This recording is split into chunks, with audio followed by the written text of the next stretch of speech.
Ինչ ասես այս իշխանություններին, որ ասում են գերիները մեր համար գոյություն չունեն, չկան մեզ համար գոյություն չունեն այդ մարդիկ։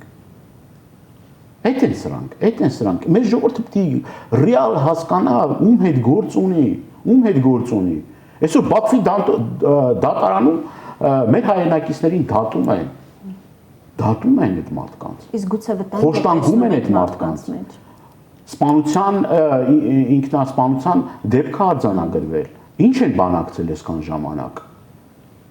ինչ են այդ մարդիկ միջև հիմա այնտեղ,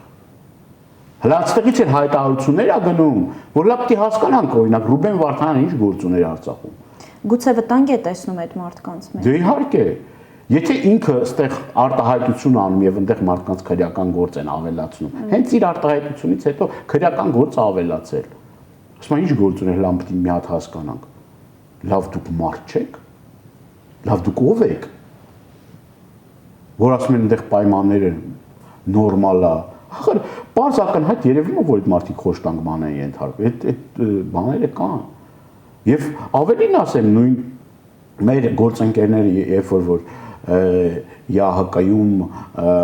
այլ ֆորմատներում ԵԽԽՎ-ում խոսում են նրա մասին, որ պետք է ուրեմն գերիների հարցով հատուկ հանձնաժողով ստեղծվի, հատուկ մարմին ստեղծվի, որ գնան տեսնեն այդ մարդկանց վիճակը, բան, Հայաստանի իշխանությունները խոչընդոտում են, դա ակնհայտ է։ Մեր գործընկեր Լիլիթ Գալստյանը իր միջամտությամբ այդ հարցը բարձրացրել պատրաստ են եղել այդ ամեն ինչ անեն, բայց այդ միջազգային գործընկերները ասում են, տեսնում եք, ասում են ձեր իշխանությունները, ինչ մենք ինչ կարանք անենք, մենք ինչ կարանք անենք։